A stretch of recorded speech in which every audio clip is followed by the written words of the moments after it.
Public বিশ্ববিদ্যালয়ের ভিত্তি পর্যন্ত স্বাধীনতার বলিষ্ঠ চিৎকারে ভেসে আসবে সেই দিন।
সাধারণ মানুষের জানমাল কেড়ে নেওয়ার সুযোগ আমরা দিতে পারি না।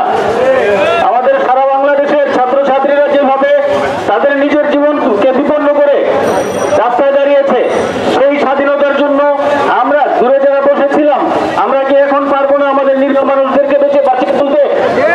পারবো তো? যে আমরা আবার আমাদের কথা বলার স্বাধীনতা হারাবো।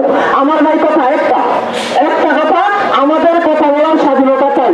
আমরা যেটা করতে চাই সেটা আমাদের করতে দিতে হবে। এবং আমাদের যে চাওয়া ছিল, আমাদের ছাত্রদের যে চাওয়া ছিল, আমরা বিগত 15 বছর যা বলতে পারি নাই, যা চাইতে পারি নাই, আমরা যা লিখতে পারি নাই, সেই স্বাধীনতা তারা আমাদেরকে দেখাই দিছে। না, আসলে আমাদের একাত্মবদ্ধ থাকলে আমাদের পিস্তলের দরকার হয় না, আমাদের কোনো রাইফেলের দরকার হয় না। হলো আমরা যা দেখলাম যে এই অত্যাচার নির্যাতন হলো, বিশেষ করে আমাদের বিজয়গাছড়া থেকে শুরু হয়েছিল, যেই ভাড়াটা নন পলিটিক্যাল ছিল, আমরা জানি না গত 2 দিনের ভিতরে ওরা কি হয়ে গেল। আমাদের ছাত্র সমাজ যেভাবে তারা গুলি খেয়ে আজকে এই স্বাধীনতা অর্জন করেছে।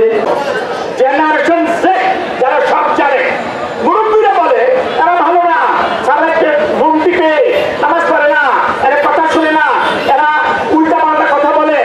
এই জেনারেশনটাকে ড্রোন বানাইতে পারে, রকেট বানাইতে পারে, এরা যে ঠিক দেয়। আর এই স্বাধীনতা লাভের পর কিছু মানুষ আনন্দ মিছিলের নামে সংখ্যালঘুদের উপর নির্বিচারে মানে তাদের জানমাল নষ্ট করছে, আক্রমণ চালাচ্ছে, এগুলো কখনোই কাম্য নয়।